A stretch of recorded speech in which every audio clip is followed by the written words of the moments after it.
الله إن الحمد لله نحمده ونستعينه ونستغفره فنعوذ بالله من شرور أنفسنا ومن سيئات أعمالنا من يهده الله فلا مضل له ومن يضلله فلا هادي له وأشهد أن لا إله إلا الله وحده لا شريك له وأشهد أن محمدا عبده ورسوله أرسله بالحق بشيرا ونذيرا وداعيا إلى الله بإذنه وسراجا منيرا وبشر المؤمنين بأن لهم من الله فضلا عظيما فإن خير الحديث كتاب الله وخير الهدي هدي محمد صلى الله عليه وسلم وشر الأمور محدثاتها وكل محدثة بدعة وكل بدعة ضلالة وكل ضلالة في النار أما بعد أعوذ بالله من الشيطان الرجيم بسم الله الرحمن الرحيم يا أيها الذين آمنوا كتب عليكم الصيام كما كتب على الذين من قبلكم لعلكم تتقون وقال النبي صلى الله عليه وسلم من صام رمضان ثم أتبعه ستا من شوال كان كصيام الدهر رواہ مسلم۔ تمام قسم کی تعریف و توصیف، کبریائی، بڑائی، حمد و ثنا اس وحدہ لا شریک لہ کے لیے لائق اور زیبا ہے کہ جس نے مجھے اور آپ کو اشرف المخلوقات میں سے عطا فرمایا۔ بعدہ تمام انبیاء علیہ السلام پر درود و سلام ہو، بالخصوص میرے اور آپ کے آقا تاجدار مدینہ محمد مصطفیٰ احمد مجتبیٰ سرور کونین محسن انسانیت خاتم النبیین صلی اللہ علیہ وسلم پر انگنت درود و سلام ہوں۔ حاضرین جمعہ اور معزز خواتین اسلام، آج اس خطبہ جمعہ کے موقع پر میں آپ کے سامنے جس موضوع پر لب کشائی کرنے جا رہا ہوں وہ موضوع ہے کہ ہم رمضان کے بعد کیا کریں۔ محترم حضرات، جیسا کہ ہم تمام مسلمان بھائی اور بہن جانتے ہیں، ابھی ہم تمام مسلمان ماہ رمضان سے رخصت ہو چکے ہیں اور ماہ رمضان ہم سے رخصت ہو چکا ہے۔ دعا کریں کہ اللہ تبارک و تعالی ہمارے ہر اس عمل کو قبول فرمائے جو ہم نے ماہ رمضان میں کیا۔ محترم حضرات، یہ رمضان کا مہینہ در حقیقت مجھے اور آپ کو سدھارنے کے لیے آیا تھا۔ یہ رمضان کا مہینہ در حقیقت میرے اور آپ کی تربیت اور اصلاح کرنے کے لیے آیا تھا۔ یہ رمضان کا مہینہ در حقیقت میرے اور آپ کے دل میں اللہ کا ڈر اور تقوی پیدا کرنے کے لیے آیا تھا۔ یہ رمضان کا مہینہ در حقیقت مجھے اور آپ کو اسلام سے سچی محبت کرنے اور اسلام کا سچا اور پکا داعی بنانے کے لیے آیا تھا۔ خوش نصیب ہے وہ مسلمان جس نے ماہ رمضان سے بھرپور فائدہ اٹھایا، اور بد نصیب ہے وہ انسان جس کے پاس رمضان کا مہینہ آیا پھر بھی اس نے رمضان سے فائدہ نہیں اٹھایا۔ محترم حضرات، ماہ رمضان کے سلسلے میں اللہ تبارک و تعالیٰ نے وضاحت کے ساتھ بیان فرمایا کہ اللہ نے ماہ رمضان میں روزوں کو فرض قرار دیا ہے۔ اور کیوں قرار دیا ہے؟ روزہ رکھنے کا فائدہ کیا تھا؟ نماز تراویح پڑھنے کا فائدہ کیا تھا؟ اس کا جواب اللہ تعالیٰ نے دے دیا، لعلکم تتقون۔ شاید کہ یہ دنیا کے لوگ، شاید کہ یہ دنیا کے انسان اللہ سے ڈرنے والے بن جائیں۔ یہ روزہ، یہ نماز تراویح، یہ صدقہ، یہ خیرات انسان کو اللہ سے محبت کرنے، اللہ کا ڈر اپنے دلوں میں پیدا کرنے کے لیے آیا تھا۔ اسی لیے اللہ نے کہا لعلکم تتقون، تاکہ تم اللہ سے پرہیزگار بندے بن جاؤ، تاکہ تم تقوی اختیار کرنے والے بندے اور بندیاں بن جاؤ۔ اسی لیے اللہ تعالیٰ نے رمضان کے مہینے کو بھیجا۔ اب رمضان تو ختم ہو چکا ہے، اب ہم رمضان کے بعد کیا کریں؟ اس کا جواب ایک ہی ہے، ہر وہ کام کریں جو میں اور آپ نے رمضان کے مہینے میں کیا۔ مثلا نمازوں کا اہتمام، روزوں کا اہتمام، صدقہ و خیرات کا اہتمام، دعوتوں کا اہتمام، جو عمل ہم نے رمضان کے مہینے میں کیا وہ سارے اعمال بقیہ مہینوں کے اندر بھی کرنے کی کوشش کریں۔ جس طرح ہم نے رمضان کے فرض روزے رکھے، ویسے ہی رمضان کے بعد سنت روزے، نفل روزوں کا اہتمام کریں۔ جس طرح ہم نے رمضان میں نمازوں کا اہتمام کیا، فرض نماز کا بھی اہتمام کیا، سنت نمازوں کا بھی اہتمام کیا، نفل نمازوں کا بھی اہتمام کیا، وہی اہتمام رمضان کے بعد ہمیں کرنا چاہیے۔ مثلا فرض نمازیں ہم پڑھتے ہیں، سنت کون سی نمازیں ہیں؟ سنت وہ نمازیں ہیں جس کے متعلق اللہ کے رسول نے بیان فرمایا، جس نے دن میں 12 رکعت سنت مؤکدہ کا اہتمام کیا، اللہ تبارک و تعالیٰ اسے جنت میں گھر بنا دیتا ہے۔ جو فرض نماز سے پہلے اور بعد میں پڑھی جانے والی سنت نمازیں ہیں۔ نفل نماز کون سی ہے؟ تہجد کی نماز ہے۔ اس کے علاوہ انسان اپنے طور پر نفل نماز جب چاہے پڑھ سکتا ہے۔ ہم نے رمضان کے مہینے میں باقاعدہ طور پر جماعت کے ساتھ تراویح کا اہتمام کیا۔ بعض لوگوں نے 8 رکعت کا تو بعض لوگوں نے 20 رکعت کا، ہم اختلاف نہیں کریں گے یہاں پر، البتہ اتنی بات بتائیں کہ ہم نے نفل نماز کا اہتمام کیا، مگر رمضان ختم ہو گیا تو ہمارے اندر سستی آ گئی، فرائض میں سستی، سنتوں میں سستی، نفلوں میں سستی آ گئی۔ یہ کام ہمیں نہیں کرنا ہے، بلکہ یہی کام کرنا ہے جو ہم نے رمضان میں کیا تھا۔ جس طرح ہم نے رمضان کے مہینے میں روزوں کی عادت ڈالی تھی، رمضان کے بعد بھی روزہ رکھنے کی کوشش کرنا ہے۔ مہینے میں 3 روزے، ہفتے میں 2 روزے، شوال کا روزے، عرفہ کا روزہ، عاشورہ کے روزے، جو روزے اللہ تعالیٰ ہمارے پاس بھیجتا ہے، ان روزوں کا کم از کم اہتمام کریں۔ محترم حضرات، میں اور آپ جس مہینے سے گزر رہے ہیں یہ ماہ شوال ہے، یہ شوال کا مہینہ ہے۔ اس شوال کے مہینے کی بہت بڑی فضیلت اسلام کے اندر آئی ہے۔ شوال کی فضیلتوں میں سب سے پہلی فضیلت یہ ہے، شوال کی پہلی تاریخ کو عید کا دن منایا جاتا ہے۔ یہ سب سے بڑی فضیلت ہے ماہ شوال کی۔ شوال کے دن ہی، شوال کے پہلی تاریخ کو تمام مسلمان، پوری دنیا کے مسلمان عید الفطر مناتے ہیں۔ میرے بھائیوں، شوال کی فضیلتوں میں، ماہ شوال کی فضیلتوں میں ایک اور فضیلت یہ ہے کہ ماہ شوال کے پہلے دن اللہ تبارک و تعالی اپنے بندوں کو معاف کر دیتا ہے۔ خوش نصیب ہے وہ مسلمان جنہوں نے رمضان کے روزے رکھے، عیدگاہ میں حاضری دی، اللہ کے سامنے اپنے گناہوں کا اقرار کیا، توبہ کے دروازے کو کھٹکھٹایا، تو اللہ تبارک و تعالی اپنے بندوں کو انعامات سے نوازتا ہے، اپنے بندوں کی نیکیوں میں اضافہ کرتا ہے، اپنے بندوں کے گناہوں کو معاف کرتا ہے۔ میرے بھائیوں، یہ ماہ شوال کی فضیلت نہیں تو پھر کیا ہے؟ تو میرے بھائیوں، ماہ شوال کی ایک اور فضیلت ہے، اللہ کے رسول بیان فرماتے ہیں، اللہ کے رسول نے بیان فرمایا رمضان کے روزے اللہ نے فرض قرار دیے، اور اس کے علاوہ نفل روزے انسان جب چاہے رکھ سکتا ہے، مگر عید کے دن انسان روزہ نہیں رکھے گا۔ یہ ماہ شوال کے پہلی تاریخ مسلمان عید مناتے ہیں۔ عید کے دن اللہ کے رسول نے مسلمانوں کو روزہ رکھنے سے منع فرمایا۔ اگر ہم حدیث سے سوال کرتے ہیں، حدیث کے الفاظ واضح طور پر ہمیں معلوم ہوتے ہیں، نہى النبی صلی اللہ علیہ وسلم عن صوم یوم الفطر والنہر، عید الفطر اور عید الاضحیٰ کے دن اللہ کے رسول نے روزہ رکھنے سے منع فرمایا ہے، تاکہ مسلمان خوشی منائیں، کھائیں، پیئیں، کھیلیں، کودیں، سب کریں جو جائز کام ہیں عید کے دن۔ میرے بھائیوں، عید کے دن کھیل کود بھی جائز ہے۔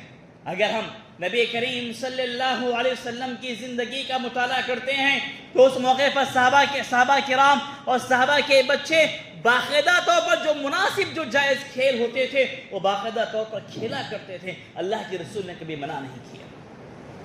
تو میرے بھائیوں، یہ عید کے دن کی بہت بڑی فضیلت ہے، یہ ماہ شوال کی فضیلت نہیں تو پھر کیا ہے میرے بھائیوں؟ ماہ شوال کی فضیلتوں میں ایک اور فضیلت اللہ کے رسول کی زندگی سے معلوم ہوتی ہے کہ وہ یہ ہے کہ ماہ شوال میں انسان کو چاہیے کہ وہ اللہ کی عبادت زیادہ سے زیادہ کریں۔ ماہ شوال میں اللہ کی عبادتوں میں ایک اہم عبادت ہے روزہ رکھنا، اس کا بھی اہتمام کریں۔ میرے بھائیوں، ماہ شوال کے اندر انسان روزہ رکھنے کی کوشش کرے. صحیح مسلم کی حدیث ہے, اللہ کے رسول بیان فرماتے ہیں من صام رمضان ثم اتبعه ستا من شوال كان كصيام الدهر. صحیح مسلم کی حدیث ہے. اللہ کے رسول بیان فرماتے ہیں اگر کسی آدمی نے ماہ شوال کے روزے رکھے, شوال میں 6 روزے رکھنا ہے, ماہ شوال کے 6 روزے ہیں میرے بھائی, اگر کسی آدمی نے ماہ شوال کے 6 روزے رکھے تو اللہ تبارک و تعالیٰ اسے پورا سال, 1 سال کے 360 سے بھی کم دن ہوتے ہیں عربی اعتبار سے, قمری اعتبار سے, قمری چاند کے اعتبار سے 360 دنوں سے بھی کم ہوتے ہیں 1 سال کے. اللہ کے رسول کیا بیان فرما رہے ہیں, کصیام الدہر, 6 روزے رکھنے کا فائدہ یہ ہوگا کہ اس آدمی نے پورے 1 سال کے روزے رکھے. کیسے میرے بھائیوں, کیسے ہوں گے؟ اس کی تفصیل, اس کی تشریح علماء نے اور اللہ کے نبی صلی اللہ علیہ وسلم نے بیان کی. اللہ کے نبی کی تشریح علماء کرام نے یہ بیان کیا کہ ماہ رمضان میں جو بھی عمل کیا جاتا ہے 1 نیکی کا بدلہ 10 گناہ کے برابر ملتا ہے. 1 نیکی کا بدلہ 10 گناہ کے برابر ملتا ہے, یعنی 10 نیکیوں کے برابر اللہ تبارک و تعالیٰ دیتا ہے. تو گویا کہ رمضان میں 30 روزے رکھنا 10 مہینوں کے روزے رکھنے کے برابر ہے. رمضان میں 30 روزے رکھنا 10 مہینوں کے روزے رکھنے کے برابر ہے. شوال کے 6 روزے رکھنا 60 دنوں کے برابر ہے, 60 روزوں کے برابر ہے. تو گویا کہ 60 دن 2 مہینے ہیں. وہ رمضان کے 10 مہینے اور شوال کے 6 روزے رکھنے سے 2 مہینوں کی فضیلت حاصل ہو رہی ہے. تو اس اعتبار سے ٹوٹل 1 سال کے روزے ہم نے رکھا. سبحان اللہ, کتنی پیاری بات اللہ کے رسول نے بتائی. مگر افسوس کی بات کیا ہے, مسلمانوں کی اکثریت شوال کے روزوں کا اہتمام نہیں کرتی. مسلمانوں کی اکثریت ماہ شوال کے روزوں کا اہتمام نہیں کرتی میرے بھائی. جبکہ شوال کے روزے رکھنے کے سلسلے میں ہمارے پاس 1 مہینے کا وقت ہے میرے بھائیوں. عید کے دن چھوڑیں گے 28 یا 29 دن ہمارے پاس باقی رہیں گے. اتنا لمبا وقت ہے, مگر اتنے لمبے وقت میں ہم 6 روزے رکھنا ہمارے لیے مشکل ہو رہا ہے. مگر یاد رکھنا چاہیے 6 روزے فرض نہیں ہمارے اوپر, جو چاہے رکھے, جو نہ چاہے نہ رکھے, کوئی حرج نہیں ہے. البتہ جو آدمی اپنے نیکیوں میں اضافہ کرنا چاہتا ہے, اپنے اعمال میں اضافہ کرنا چاہتا ہے, ایسے آدمی کو چاہیے کہ وہ شوال کے روزے رکھنے کی کوشش کرے. ایسے انسان کو چاہیے کہ وہ ماہ شوال کے 6 روزے رکھنے کی کوشش کرے. تو میرے بھائیوں, ابھی شوال کے روزے کیسے رکھنا ہے, کب رکھنا ہے؟ محترم حضرات, راجح قول کے مطابق شوال کے 6 روزے پیدل پہ رکھنا بہتر ہے اور افضل ہے. شوال کے 6 روزے لگاتار رکھنا یہ افضل ہے, افضل ہے. مگر اسلام نے یہاں پر یہ بھی اختیار دے دیا, اگر کوئی آدمی 6 روزے لگاتار نہیں رکھ سکتا تو یہ مہینہ ختم ہونے تک ہفتے میں 1 روزہ 2 روزہ بھی رکھے چلے گا. یعنی 1 مہینے کے اندر شوال کا مہینہ ختم ہونے تک, ذی القعدہ کا چاند نظر آنے سے پہلے تک انسان روزہ رکھے. ہفتے میں 1 روزہ رکھے, 2 روزہ رکھے, 1 دن 8 روزہ رکھنے کی کوشش کرے, 2 دن کے بعد 1 روزہ رکھے, چلے گا, ثواب تو مکمل ملے گا, ثواب مکمل ملے گا. یہ اختیار دے دیا گیا تاکہ انسان روزہ رکھے, اپنی سہولت کے حساب سے روزہ رکھے. تو محترم حضرات, ہمیں روزہ رکھنے کی کوشش کرنی چاہیے. محترم حضرات, ماہ شوال کی بات آئی تو آپ کے سامنے بہت بتاتا چلو. زمانہ جاہلیت کے اندر ماہ شوال کو لوگ منحوس سمجھتے تھے. شوال کے مہینے میں شادیاں کرنا مناسب نہیں سمجھتے تھے. اسلام نے زمانے جاہلیت کی یہ رسم ختم کر دی. شوال کا مہینہ کوئی منحوس مہینہ نہیں ہے, کوئی دلندراگی والا مہینہ نہیں ہے. لوگ کہتے ہیں کہ شوال کے مہینے میں شادی نہیں کرنا اچھا نہیں سو مہینہ. احناف کے اندر چلتا ہے, اللہ رحم فرمائے, ہدایتیں انہیں آج بھی ہے زمانے جاہلیت کی یہ رسم بعض مسلمانوں میں, خصوصاً شرک پرستوں میں. محترم حضرات, اگر ہم حدیث سے سوال کرتے ہیں, مائیں صدیقہ حضرت عائشہ رضی اللہ تعالیٰ عنہ بیان فرماتی ہیں اللہ کے رسول نے شادی مجھ سے ماہ شوال میں کی اور میری رخصتی ماہ شوال میں ہوئی. حضرت عائشہ فرماتی ہیں کہ میری شادی ماہ شوال میں ہوئی اور میری رخصتی ماہ شوال میں ہوئی. حدیث کے الفاظ ہیں تزوجنی رسول اللہ صلی اللہ علیہ وسلم فی شوال وبنا بی فی شوال. حضرت عائشہ بیان فرماتی کہ میری شادی بھی شوال میں ہوئی، رخصتی بھی شوال میں ہوئی. حضرت عائشہ بیان فرماتی اپنی سہیلیوں کو نصیحت کرتی تھی کہ تم بھی اپنی اپنی شادیاں شوال کے مہینے میں کرو، یہ اچھا عمل ہے، کیونکہ میری شادی اللہ کے رسول سے ہوئی، اللہ کے رسول نے شوال کے مہینے میں کی. اس سے بعض علماء نے کہا کہ شوال کے مہینے میں شادی کرنا مستحب ہے، سنت نہیں ہے، مستحب، اچھا عمل ہے. تو محترم حضرات، شوال کا مہینہ کوئی منحوس مہینہ نہیں ہے. شوال کے مہینے میں شادیاں بھی کر سکتے ہیں، منگنی بھی کر سکتے ہیں، ہر اچھا کام کیا جا سکتا ہے. مگر اس کا مطلب یہ نہیں کہ صرف شوال کے مہینے میں شادیاں کرو، صرف شوال کے مہینے میں اچھے کام کرو. یہ بات غلط ہے کہ اگر کوئی آدمی شوال کے مہینے کو خصوصیت کے ساتھ صرف شوال کے مہینے میں شادی کرنے کو ترجیح دیتا ہے تو پھر وہ آدمی بدعت پر عمل کرے گا. یہ مستحب عمل ہے. تو شوال کا مہینہ کوئی منحوس مہینہ نہیں ہے. تو میرے بھائی، شوال کے سلسلے میں چند باتیں تھیں. اب آئیے آگے بڑھتے ہیں. ابھی رمضان کا مہینہ ختم ہوا ہے تو ہمیں کیا کرنا چاہیے؟ محترم حضرات، رمضان کا مہینہ ختم ہو چکا ہے تو میری اور آپ کی ذمہ داری ہے کہ میں اور آپ جو بھی ہم رمضان میں نیکیاں کیے، نیکیاں کمائے، وہ تمام نیکیوں کی قبولیت کے سلسلے میں فکر کریں اور اللہ تعالیٰ سے دعا کریں. جو بھی نیکیاں کی، ہم نے روزہ رکھا، تراویح پڑھی، قرآن کی تلاوت کی، قرآن کی تلاوت سنی، نمازوں کا اہتمام کیا، غریبوں میں کی مدد کی، بہت سارے ہم نے اچھے اعمال کیے. تو یہ سارے اعمال کیے تو ان اعمال کی قبولیت کے سلسلے میں اللہ تعالیٰ سے دعا کرنا. رمضان چلے گیا، ہمیں اعمال کرے چھوڑ دے نہیں. اگر ہم صحابہ کرام رضوان اللہ علیہ مجمعین کی زندگیوں کا مطالعہ کرتے ہیں تو رمضان ختم ہونے کے بعد تقریباً 6 مہینے تک اللہ تعالیٰ سے دعا کرتے رہتے تھے. 6 مہینے پہلے سے اللہ تعالیٰ سے دعا کرتے تھے رمضان نصیب فرما بول کر. تو ویسا ہی عمل ہمارے اندر ہونا چاہیے. ہم اللہ سے دعا کریں، اے اللہ میں نے رمضان میں جو بھی کمایا، جو بھی نیکیاں پایا، اسے تو قبول فرما. اور ساتھ میں اپنے آپ کو دین پر ثابت قدم رکھنے کے لیے کوشش کریں، دعا کریں، یا مقلب القلوب ثبت قلبی علی دینک. رمضان کے مہینے میں ہم ثابت قدم تھے، اسلام پر تھے، ہم سے غلطی نہیں ہوتی تھی، ہم سے گناہ نہیں ہوتا تھا. ہم ہر معاملے میں رمضان میں کیا تو کام کرنا بول تو سوچ سمجھ کر کرتے تھے. رمضان کا مہینہ ختم ہوا تو کوئی بھی کام کرنا سوچتے نہیں سمجھتے نہیں، پہلے کام کر ڈالتے ہیں، بعد میں سوچتے ہیں سمجھتے ہیں. جس طرح ہم نے رمضان کی فکر کی، رمضان کے مہینے میں اپنے اعمال کی قدر کی، وہی قدر ہمیں رمضان کے بعد کرنا ہے. اللہ تعالیٰ سے دعا کرتے رہنا ہے، چلتے پھرتے اٹھتے بیٹھتے، نمازوں میں، نمازوں کے بعد ہر وقت اللہ سے دعا کرنا ہے، اللہ میں رمضان میں فلاں فلاں فلاں نیکی کی، اے اللہ تو قبول فرما.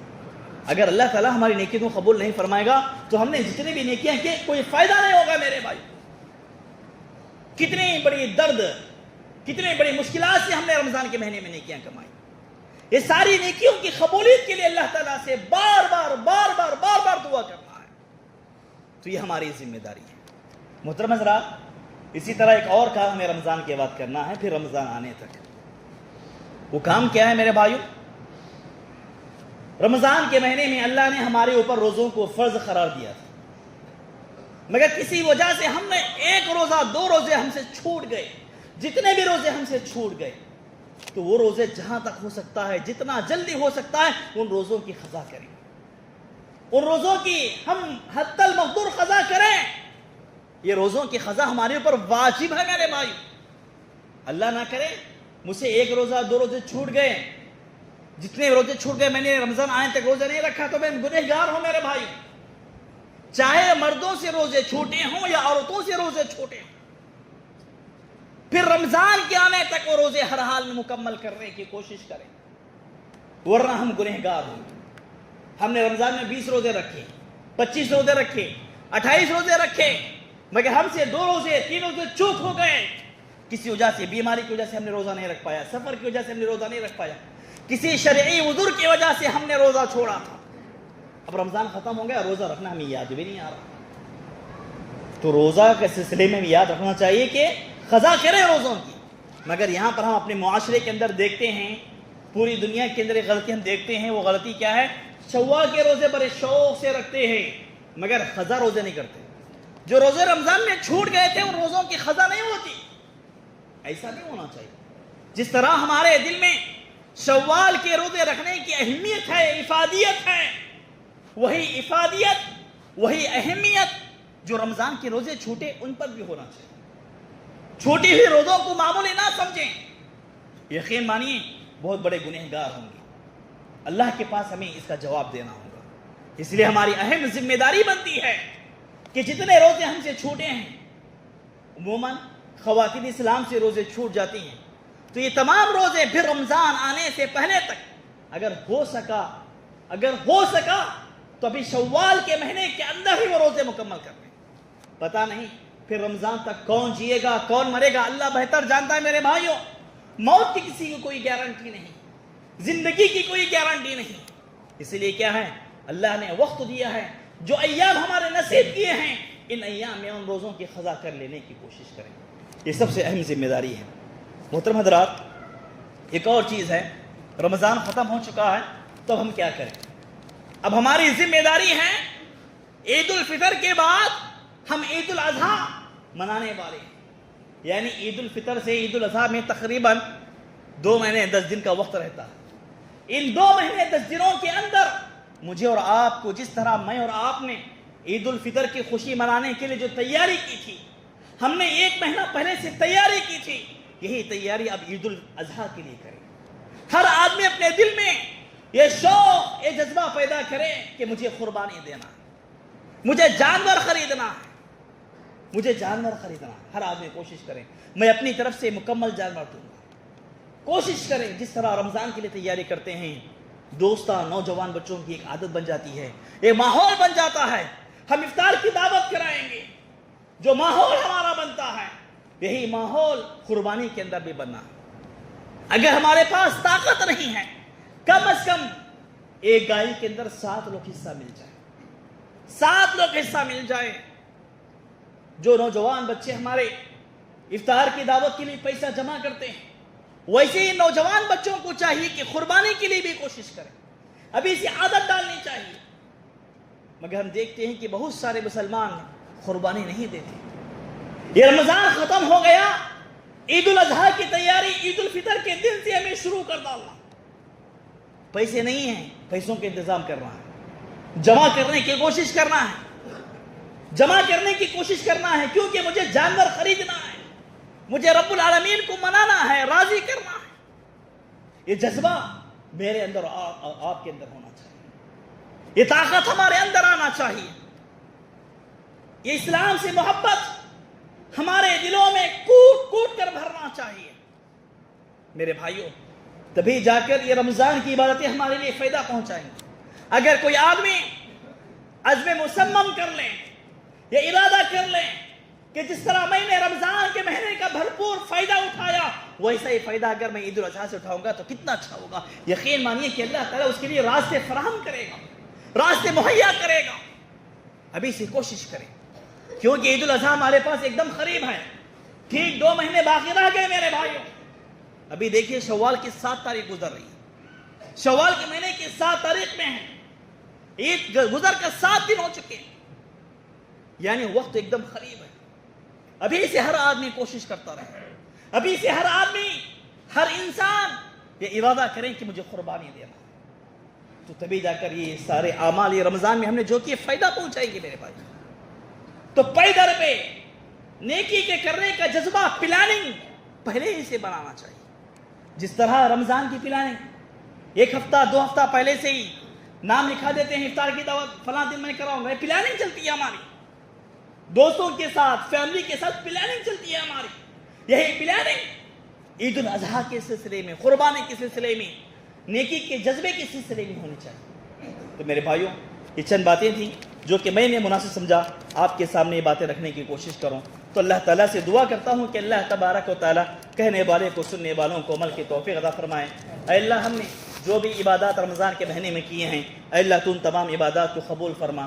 اے اللہ، ہم سے جو بھی ماہ مبارک کے اندر جو بھی نیکیاں کیے ہیں، اے اللہ تو ان تمام نیکیوں کو قبول فرما. اے اللہ، ماہ رمضان میں ہم سے جانے اور نہ جانے جو بھی غلطیاں سرزد ہوئی ہیں، اے اللہ ان تمام غلطیوں کو تو درگزر فرما. ہم پر رحم کا معاملہ فرما۔